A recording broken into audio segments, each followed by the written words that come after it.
Alright, hello my wolf pack, and welcome to the stream.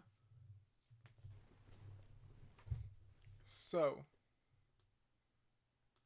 we're gonna get right into this. Sorry the stream took so long to start.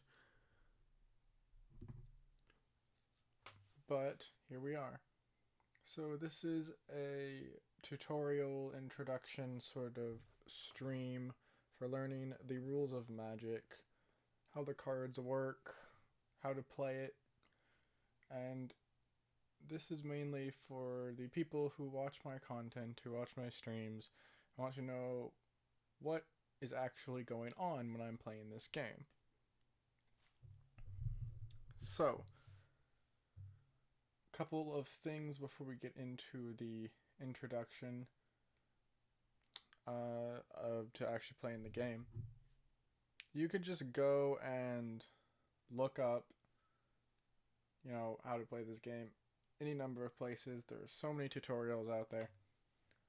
But I thought people might like to see me doing it, and they're probably the people who regularly watch me are too lazy to go do that anyway.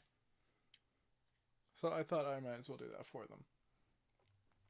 In the description, as always, I have my PayPal link if you wish to donate, and my Twitch channel where I stream some games as well. And that's all.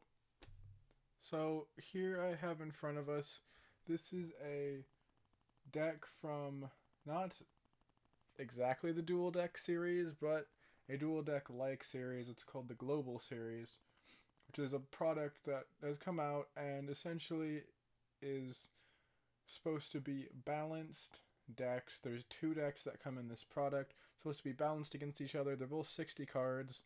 They're both very similarly built in specific ways, like they both have 22 creatures, 25 lands, and one planeswalker, and then various other numbers of enchantments, instants, and sorceries. So that's what I'm going to be using to explain how to play Magic, is this Global Series product. The series is called Jiangyangu and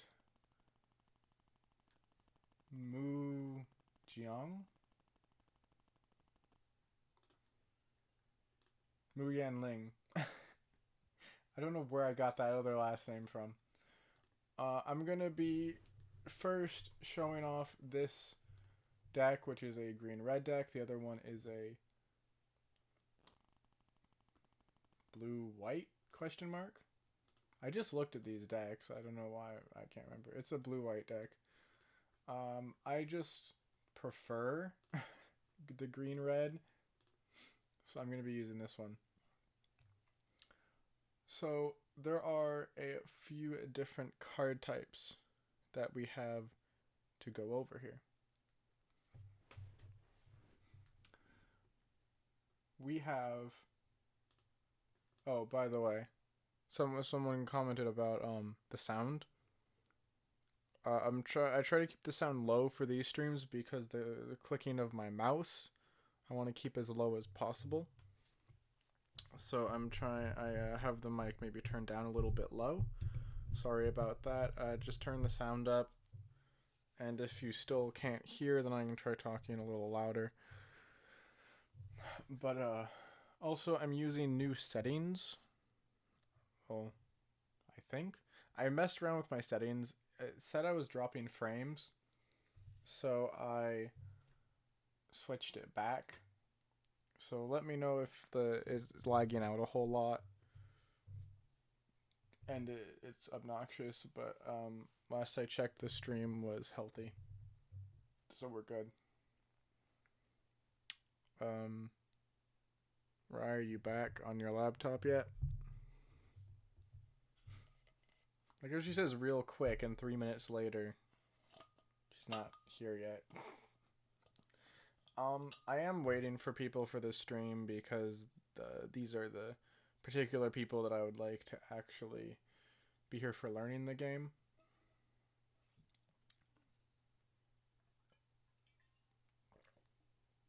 And here's what we're going to go over. We're going to go over card types. We're going to go over mana and the mana pool. And we're going to go over turn phases. And that is going to be the main part of this tutorial. And that should give you enough information about the game to be able to understand what's going on for the most part. Anything else would be specific keywords. I'm not going to go over every single keyword because that would basically be a whole video just of all keywords and what all the keywords are.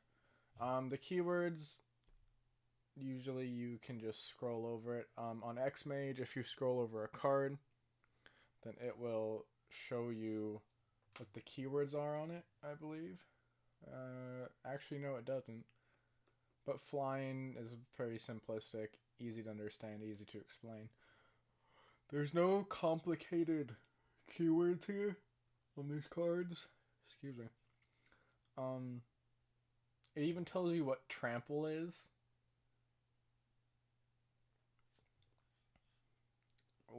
Actually, it sort of tells you what trample is. That's a very weird way to say that. It doesn't tell you exactly how trample works, but it does say like what reach is, and this is because this is sort of like a good deck for beginners. It tells you what flying is on this card for people to learn how to play the game. So they do tell you what some of the keywords are. Keywords, mainly, you can just look them up if you don't know what they are, or sometimes it'll say it on the card. The rule of thumb for Magic is reading the card explains the card. If a card would break or invalidate a rule, then you go by what the card says. The basic rules are just there to be a baseline to fall back on, but the cards are always what you follow. Because the cards, in a lot of cases, will actually change the base rules of the game. Not too hard to follow once you know how they work. Or technology is being slow. One of those.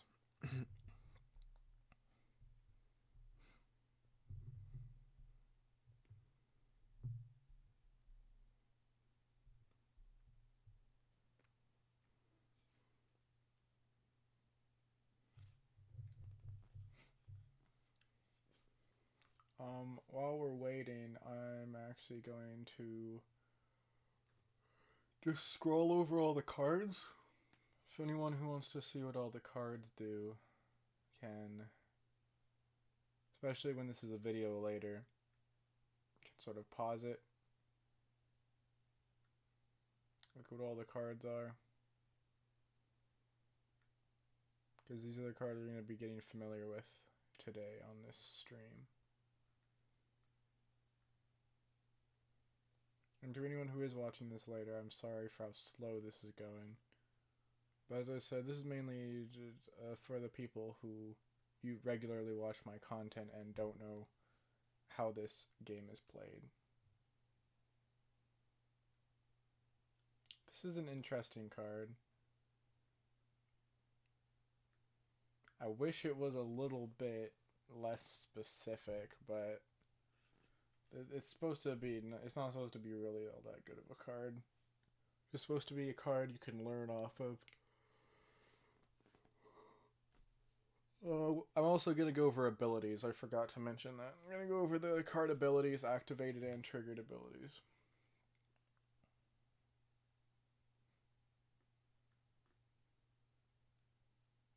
You also notice this is a main color, which is green, and then a secondary color, which is red.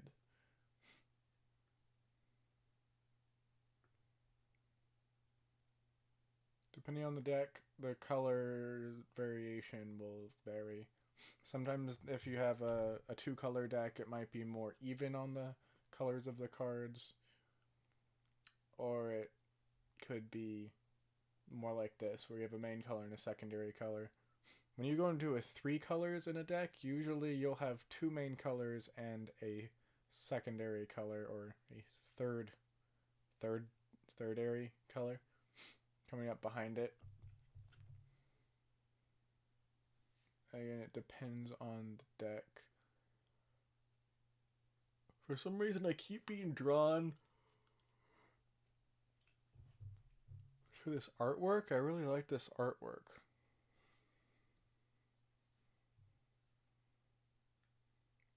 Especially on this forest, this artwork is really nice. I was talking about the journey for the elixir specifically, as far as the artwork, but I also like the forest artwork.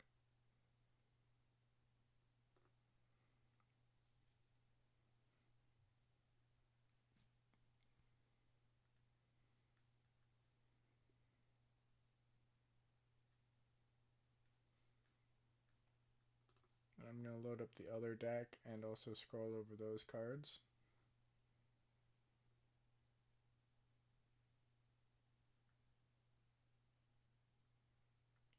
That's actually not a terrible card.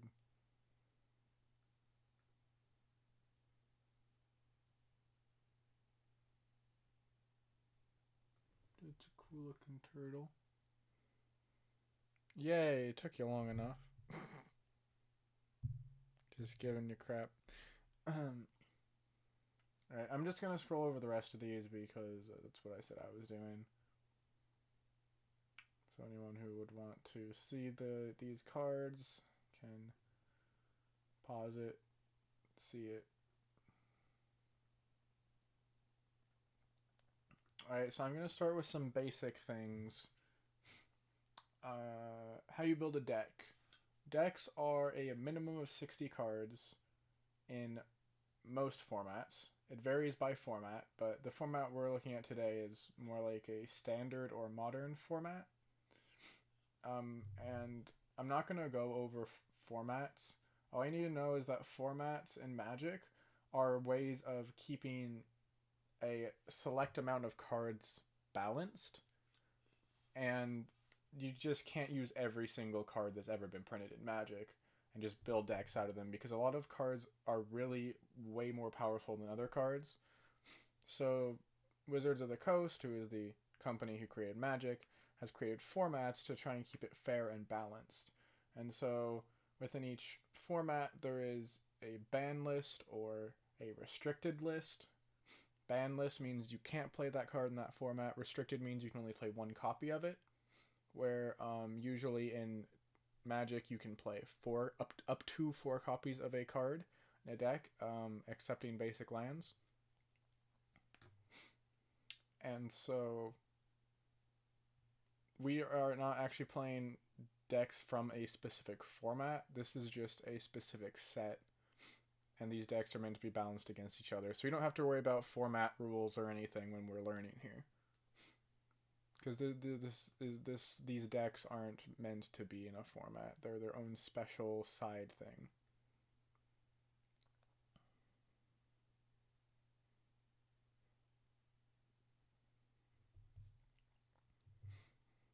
So before we even go into a game, we're first going to go over some basic rules so you understand how the cards work.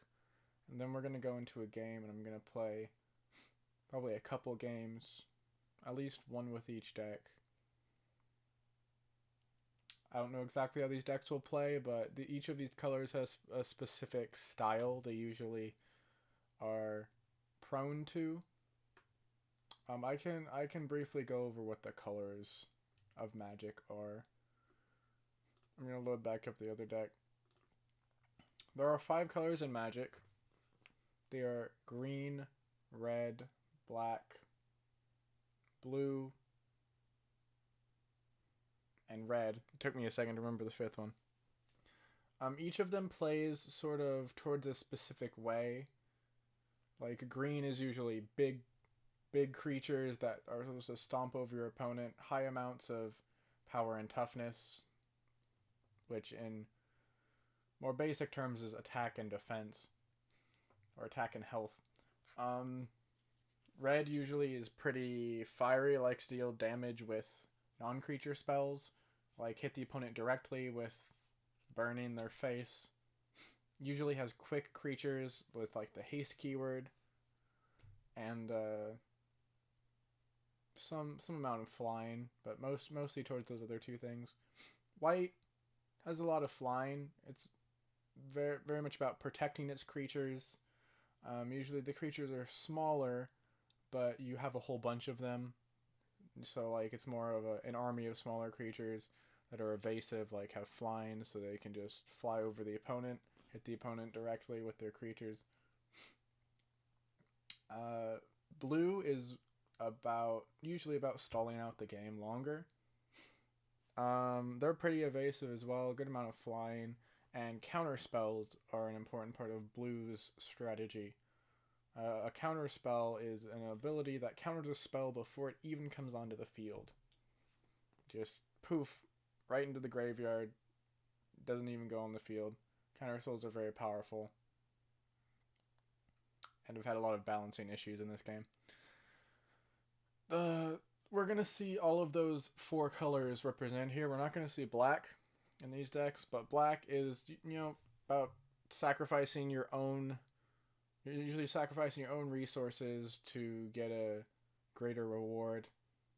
Killing off your own creatures to kill off your opponents, stuff like that. Death, sacrifice, necromancy, fun stuff like that.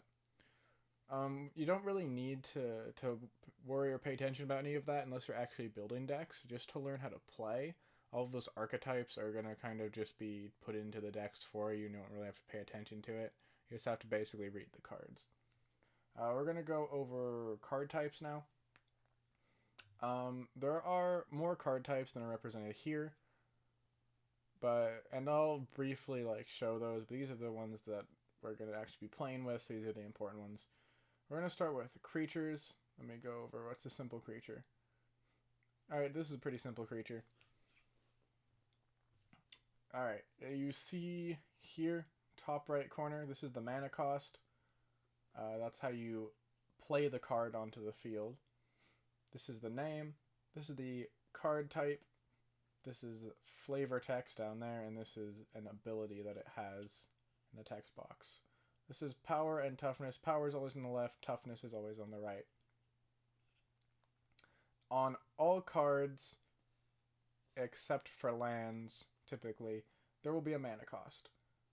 How to read the mana cost is the number that is in the gray or uncolored circle. That's the generic mana that you have to spend. You can spend any type of mana, any color of mana, to pay for generic mana in a mana cost. The other symbol, you have to pay a specific amount of mana, or specific type of mana for. So this is a 2-cost card. You put them together, it costs 2 total. We have to pay 1 mana of any color and then 1 green mana. We'll go over how you generate mana when we get to the lands. This is read the same way. 4 mana of any type and 2 red mana. Since it has 2 of the symbols, you would pay 2 red mana. This is a 6-cost card total when you put it all together. And so that's how you pay for cards using mana. The power and toughness on creatures, as I said earlier, left one is power or attack, right one is toughness or health. This toughness number is the amount of damage it can take before it would die. The power number is how much damage it deals to either creatures, players, or planeswalkers.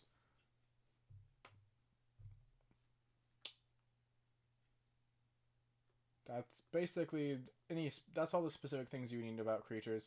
Some of these have abilities on them, but we can go over the abilities when we're actually playing the game and how they're relevant. Are you guys following me so far? I'm going too fast. If you need any specifics or anything reiterated, let me know. I'm trying to explain it in a way that makes more sense. I am going sort of fast, but I'm also trying to be descriptive enough. This is an enchantment type card, as shown here on the card type. Enchantments are played onto the field and usually enchant creatures, but they can also enchant lands or other card types as well. But creature enchantments are the most common. So you put this onto a creature, usually when you're playing in paper, physical cards, not digital. You'll just put it behind a card. Some people like to put it on top. But just put it onto the card disenchanting to show that it's attached to it. And in this case, you read the mana cost the same way. You have to pay 3 mana for it, 2 of any type, 1 green mana. And this creature gets +3/+3. What that means is its power and toughness each get boosted +3. So total, this would become a 7/7, the Screeching Phoenix, if it has Hardened Scales on it. Simple enough.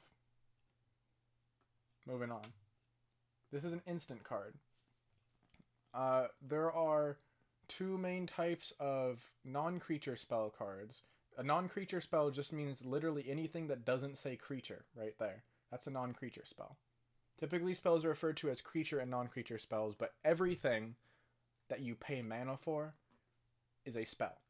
That's very important for knowing how to play the game with when you get cards that reference a spell. To know everything is a spell, including creatures. Imagine like you're a mage who is summoning these creatures by casting spells. So you cast a specific fire spell, you create a Screeching Phoenix. You can think of it that way. To remember that all cards that you pay mana for are spells. I will get to what exactly mana is when we get to the lands. So the 2 main non-creature spells that you just play and then discard or put into the graveyard. The graveyard means discard, library means deck. I'm going to be using those terms from now on, so just so you know, discard is graveyard, library is deck. This is an instant card. That means you can play this literally at any time during the game. Anytime. Most things are sorcery speed, and sorcery speed just means that you can only play it during your main phases, which we'll get into more when we get to turn phases. But instants can just be played anytime, and that's called instant speed. Anything that can be played at instant speed means it can be played or used at any time. So this card is a 2 mana card that deals 2 damage to target creature. Simple enough. So it would kill like this... I don't even know how to pronounce that. Fey snake, because this snake only has 1 toughness and 2 damage. 2 is more than 1, so it's going to kill it because it cannot survive taking 2 damage. Alright, we're gonna get to the lands last. These are sorcery cards. These are the other half of the non-creature spells that you play and then just put right into the graveyard. So this was what I was referencing, sorcery speed. You can only play these during your main phases. You have 2 main phases per turn, and you can only play these during those phases of your turn. And so let's look at a couple of these cards. Like Aggressive Instinct, pretty simple card. Target creature you control, meaning it's on your side of the field, deals damage equal to its power. Again, power is that left number at the bottom right corner. Deals damage equal to its power to target creature you don't control. So, for example, if I had a Sacred White Deer, my opponent had a Screeching Phoenix, and they played Aggressive Instinct, then they could say, my Screeching Phoenix deals 4 damage, which is its power, to your Sacred White Deer, which only has 2 toughness, and it would die because it deals more damage than its toughness is. And these are all pretty self-explanatory. 4 damage to any target. Any target in this game, it used to say specific things like creature or planeswalker, or creature or player, but any target now means a player, a planeswalker, or a creature. That's what any target means. Or anything the card can legally target. The only things that take damage are creatures, players, and planeswalkers. So that's what that would mean. Dominant from strength. It's like Hardened Scale Armor, but it only is used and it only is active until the end of the turn, whereas the enchantment is permanent, it just stays on the creature until the creature would die or until the enchantment would get removed. Confidence from strength is very similar to Hardened Scale Armor. but it only gives a creature +4/+4 and trample until end of turn. Trample is just a keyword ability. We don't need to go over that right now. But that's just the difference between that and Hardened Scale Armor. Journey for the Elixir. Search your library and graveyard, so your deck and discard. You just grab it up, look through it, and search for a basic land card, which are these, which we'll go over in just a second, and a card named Jiangyangu, which is our little buddy over here, which is the name of our deck, and then put them into your hand and shuffle your library. I'm doing my best to be clear, and I may be a little bit over-explaining, but once we get into a game, it usually all clears up and gets much easier. If you're playing yourself, it also tends to be easier to understand, but you guys are just watching me play for now. If you ever pick this up and play this game, though, then you'll know a bit more about it. Planeswalker, another card type. So far we've gone over creatures, enchantments, instants, sorceries, and planeswalkers. Like most every other card, planeswalkers are played at sorcery speed, which means only during your main phases. Only instants are allowed to be played at any time, including on your opponent's turn. These can only be played on your turn on your main phases. Planeswalkers, they look complicated, but they're really quite simple. You have a cost. This costs 5 mana, 4 of any type, 1 green mana. You play it onto the field. It stays there, doesn't go away. Again, only instants and sorceries are played and then go away into your graveyard. Everything else stays on the field when you play it. Planeswalkers usually have 3 abilities. Sometimes they'll have 2, sometimes they'll have 4. Depends on the card. And you can just use 1 single ability per turn, and you add or take away the number of what's called loyalty counters that it says to. Simple as that. So this starts with 4 loyalty counters, and a counter is just a number that you put on cards that you can remove or add to, or what counters are.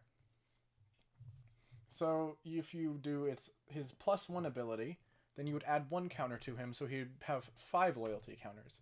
And you can put counters onto planeswalkers as soon as they enter the field. You don't have to wait for anything, you just put it right on. So if you do his +1, he'd go up to 5 total. And it just gives a target creature +2/+2. You just do what the ability says. If you want to use his -1 ability, then you would take one of the counters away from him. Thus, if you just played him, he would go down to 3. If you don't control a creature named Mowu, yeah, that's what it says. Create a legendary 3/3 green hound creature token named Mowu. And then if you want to use -5, which you cannot use right when you play him because you do not have 5 loyalty counters on him. You must have that amount of counters to be able to remove them. So you'd have to +1 him up to 5. Next turn you could -5 him. If the planeswalker has no loyalty counters, they go to the graveyard, so he would die. The last ability, the third ability, that's a large number, is usually called their ultimate ability on a planeswalker, because it's usually the most powerful ability, and you're taking away all the loyalty counters. Usually you'll just kill the planeswalker to get that ability. And moving on to what the ability is. Until end of turn, target creature gains trample and gains +X/+X, where X is the number of lands you control. Plus, X is just like a variable. Just whatever X is referring to is what you use it for. In this case, if you have, say, 5 lands on the field, then it would give target creature, just any one creature, trample and +5/+5 until end of turn. Basic lands and non-basic lands. Anything that says basic land is a basic land. Oh, before I move on, one more thing. There's something called legendary permanents. And a permanent, by the way, is any card that stays on the field. So a land, a creature, an enchantment, not a sorcery, a planeswalker are all permanents because they are permanently on the field. Instants and sorceries are not permanents. So a legendary permanent, it means that if you can only have one of those permanents that say legendary on them on the field at any one time of that name. So like, whereas I can have 2 Sacred White Deers on the field because it's not a legendary permanent, I can only have 1 Jiang Yangu on the field because it's a legendary planeswalker. So just something of note. We only have 1 in the deck anyway, and we have no other things that are legendary. But just for general knowledge, legendary, you can only have 1 of them that has the same name on the field at a time. If you were to play a second one, you would have to sacrifice one of them, which means you put them into the field, into the graveyard from the battlefield. Anyway, back to lands. Any land that says basic means you can have any number of them in your deck that you want. These are the only card, according to the basic rules of Magic. Assume I'm always just talking about the basic rules, because as I said earlier, if a card says otherwise and would break a rule of Magic, go by the card. According to the basic rules of Magic, basic lands are the only cards that you can have any number of in your deck. Everything else is limited to up to 4. These simply just generate 1 mana. As you can see when I scroll over it, it says add 1 green mana, and that's the tap symbol. I'll explain what tapping is in a second. That says add 1 green mana. It used to say to your mana pool, but now they've shortened it because it's just general knowledge that that's what that means. You can go back and watch it as many times as you need to, for sure. If you have any questions, you can always ask me. This is just so you have an understanding when I'm playing this. This says add 1 green mana. There's something called the mana pool. We're now going to be moving on to talking about what the mana pool is. There is an invisible pool. You can think of it as a basin of mana that you store for a certain amount of time, which is until the current phase of your turn ends, is when the mana pool empties. But you store all that mana until your current turn phase ends in your mana pool. So when you are tapping this forest, you are putting 1 green mana into your mana pool and storing it there. Same thing with mountains. Same thing with Timber Gorge. The only thing different about Timber Gorge is, 1, it comes into play tapped, and 2, you can tap for either 1 red mana or 1 green mana.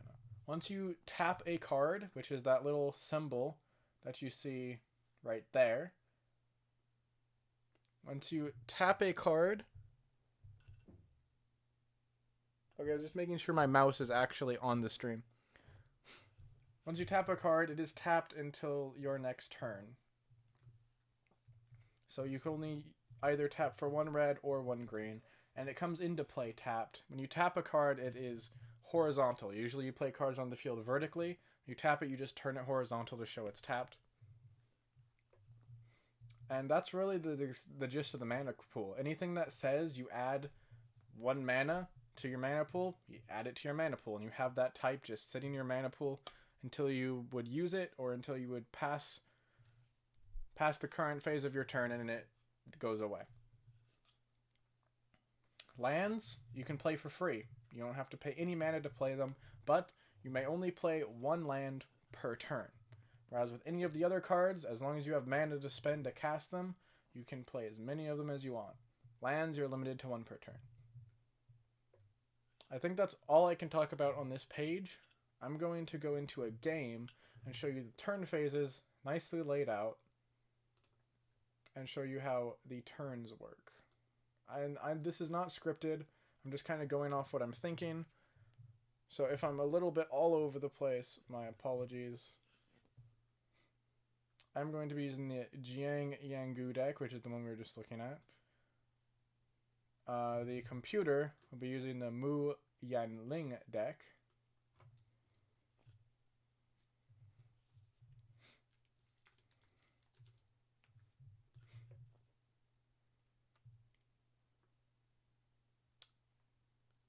And that's pretty much going to be the extent of it. This is just... I'm going to set this to freeform because not all of these cards are probably legal. Freeform just means you can play anything.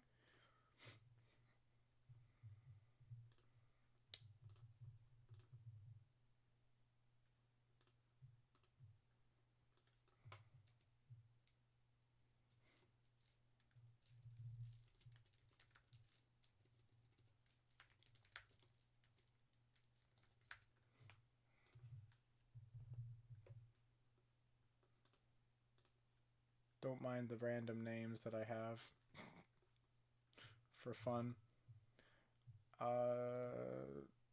This didn't save. Freeform 2-player duel. Stuff. Should be good to go.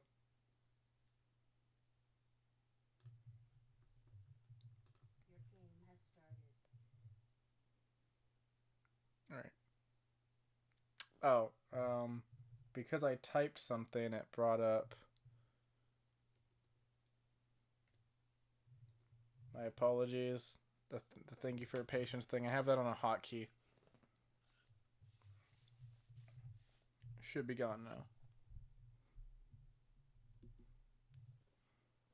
Alright. Has everybody so far understood what I've said? Are there any questions you need to ask that you're confused about? Also, you can ask me questions in the comments about anything in particular. If you have my information directly, you can message me directly. But you can ask your questions on the stream as well, and I will answer them the best that I can.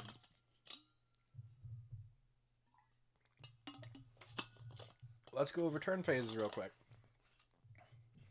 Starting with the untap, upkeep, and draw. This is known as the beginning phases, I think is what they're called. Untap, upkeep, and draw. When you on your untap step, you just untap all of your cards that are tapped. Simple as that. Lands, creatures, anything that is turned horizontally, you turn vertically. So you're ready to do all the stuff that you want to with your cards again. Upkeep is just a phase that is only relevant if something says that it happens on your upkeep phase. Then you would do it on your upkeep. Draw, you draw a card from your deck. Simple as that. Main phases, there's 2 of them. One pre-combat main phase, one post-combat main phase. The main phases are when you play out a majority of your cards. Anything you play at sorcery speed, you would play it during your main phases. Anything that doesn't say instant on it, you play during your main phases. It's just the only time you can play them. Lands, creatures, enchantments, planeswalkers, artifacts. I haven't explained what artifacts are yet, but they're pretty simple. They're very similar to enchantments. You play them all during your main phases. Combat, start of combat is another phase where you only really do it if it says something happens at the start of combat, or if an opponent wants to play something at instant speed at the start of combat, something like that. Combat, that's when you assign what creatures you want to attack your opponent with. In Magic, you always attack either an opponent, being the player, or a planeswalker they control. Those are your legal targets you attack. You don't attack creatures directly, like in a lot of other games. You attack your opponent or a planeswalker they have. Block, that is whoever is the player not attacking, will assign what creatures they want to block their opponent's attacking creatures with. Damage, all attacking and blocking creatures assign damage to each other simultaneously. End of combat, again, usually only relevant if something says it happens at the end of combat, or if someone wants to activate something instantly. Main phase 2, same things as main phase 1. It's usually something strategic. You'll want to attack with your creatures first before playing certain cards. That's a strategic thing you usually get in higher levels of play. Otherwise, you can just play everything on main phase 1 or everything on main phase 2 if you wanted to. You don't have to really split your plays. End phase, that's also known as the cleanup. Anything that would happen on the end step, that it would say on cards, like this thing happens at the end of your turn, or any effects that say until end of turn go away. You start clean. Any damage on creatures goes away, because damage is not permanent on creatures in this game. So that you kind of just clean up all the messy stuff that happened during the turn.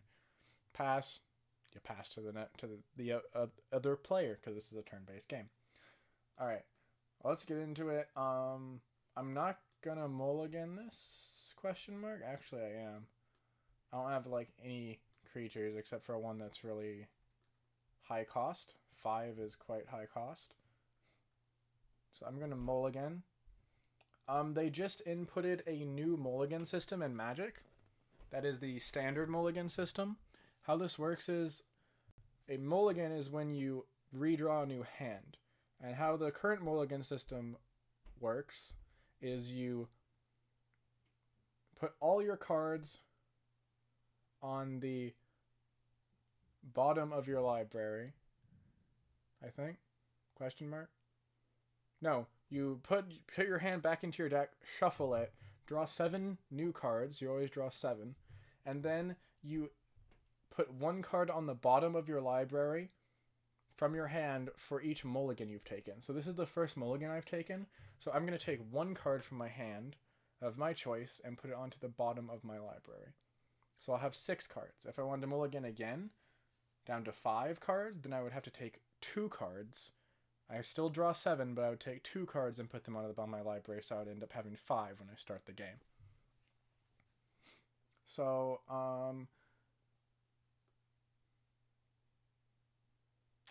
I feel like I don't necessarily need the Sacred White Deer right now. So I'm going to put that on the bottom. I'm going to keep a couple of creatures, an enchantment, and 3 lands. What my personal rule I try and stick to, depending on the deck I'm playing, but in general, is trying to have at least 2 lands in my opening hand. Any less than that, you're less likely to draw lands, and you need lands to play cards because they're what give you mana in your mana pool. By the way, this is the mana pool over here. This very clearly shows everything that you need to keep track of. That's the library, that's the hand, that's my life. Players always start at 20 life points, depending on the format, but generally it's 20 life points. Once that goes down to 0, you lose the game. Also, there's other status effects, other things you might need for specific cards. This little tombstone is going to be the graveyard when we actually start putting cards in there. Exile zone we don't really need to worry about because we're probably not going to interact with it. That's just an additional zone cards can go to. So we're going to keep this, and it is currently the opponent's turn, so I'm just going to click 2 next turn. They played just an island, just a land. We are going to play a forest, so next turn when we play a second land, we can play one of these cards. We don't have anything that costs less than 2, so we can't play anything right now. We're going to keep pressing 2 next turn. The opponent just played an island. We're going to play a mountain, so now we have 1 of each of our deck's colors, and we're going to play the only card we can, highlighted here. We're going to pay 2 mana for it. We tap the lands to show that we're adding mana to our mana pool. It doesn't add it here because it's just paying for the card directly. And so we don't need to put mana into the mana pool and then take it away. But if you were to... Here, I'll roll back to the start of the turn. If we were to just tap these individually, you see it would add the mana to our mana pool. Because we're just tapping it but not spending on anything. And we can also do it that way to pay for cards and just spend it like that from our mana pool. So now we have played a creature onto the field. Perfect. Everybody with me so far?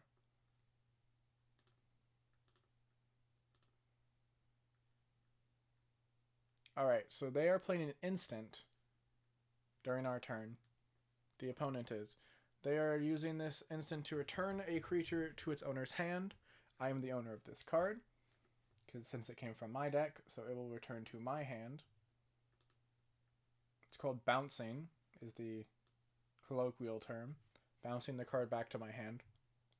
So that kind of just took away what we played this turn.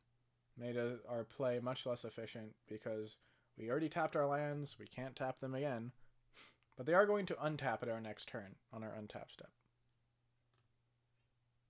So let's see what the opponent plays. I'm just going to click through this. Okay, they didn't play anything. Also, since they played the instant, it went into their graveyard. Since that's where instants go when you play them. We play another forest because we have a lot of green in our hands, so get out as many of the forests as we can to have more green mana available to us.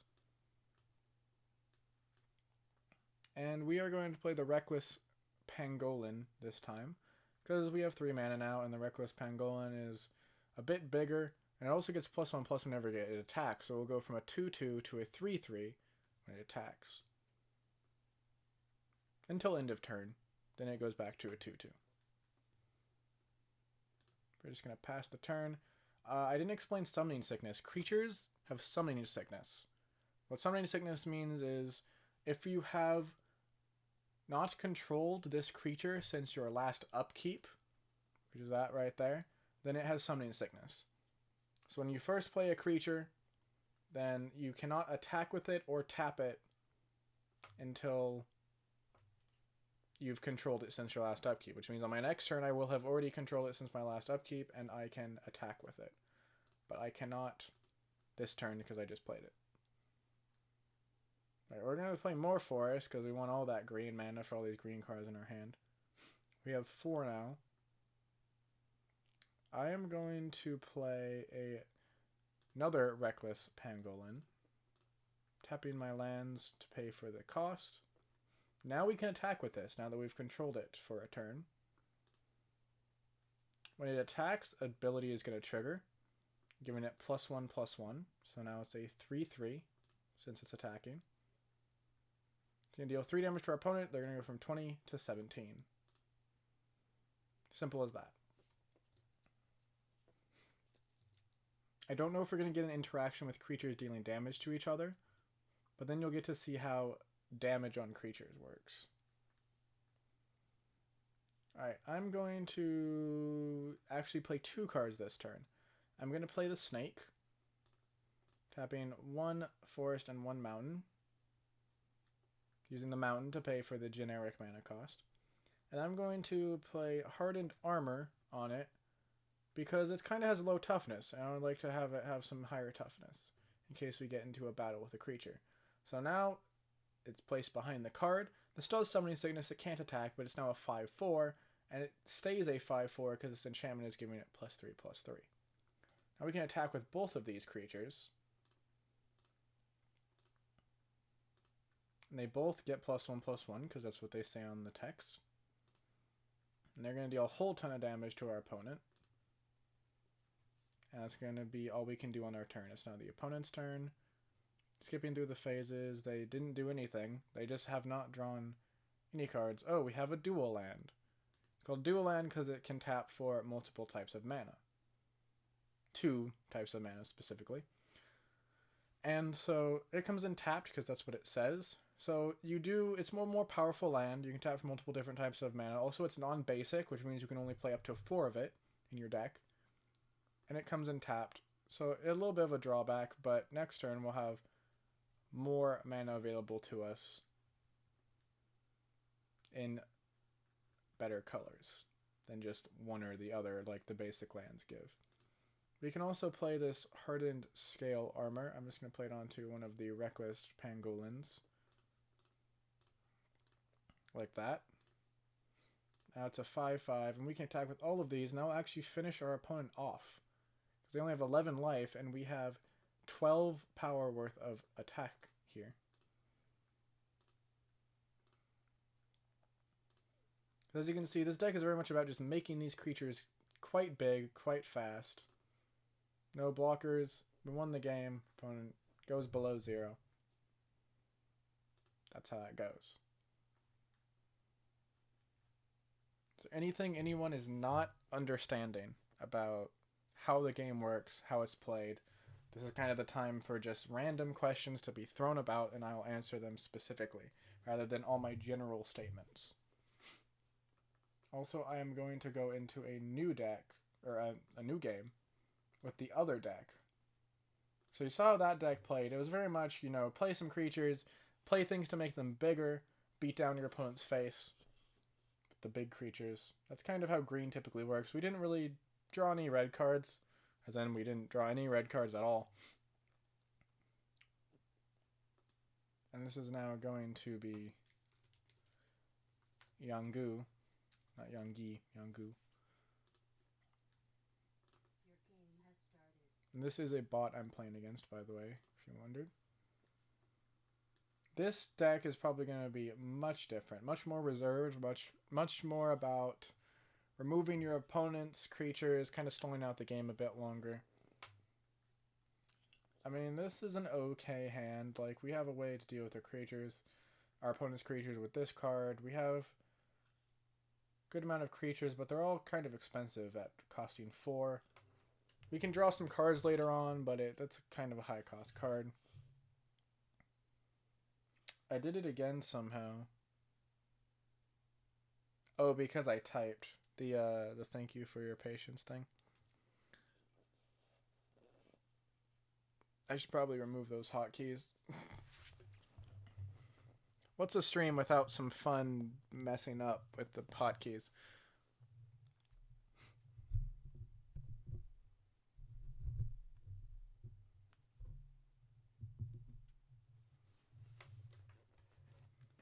Alright, so we are going to mulligan this. Mulligan down to 6, so we draw a new hand of 7 cards, and we have to choose one to put on the bottom of our library. We have quite some expensive cards here. Drawing cards is always good. We probably will want that card. This gives us our Planeswalker, so we probably want that card. This one is a creature, but sort of expensive. So I'm going to throw the expensive creature away. We will keep this, because we have 3 lands. We're going to play the Meandering River first, since it comes into play tapped, and we can't play anything this turn anyway. Then we'll pass the turn.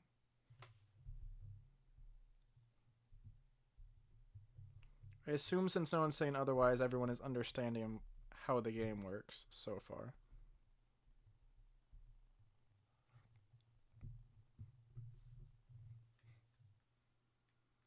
The opponent plays a mountain and passes back to us. We're going to play the plains, so we can play this colorful Fey Sparrow. Paying 2 mana for it.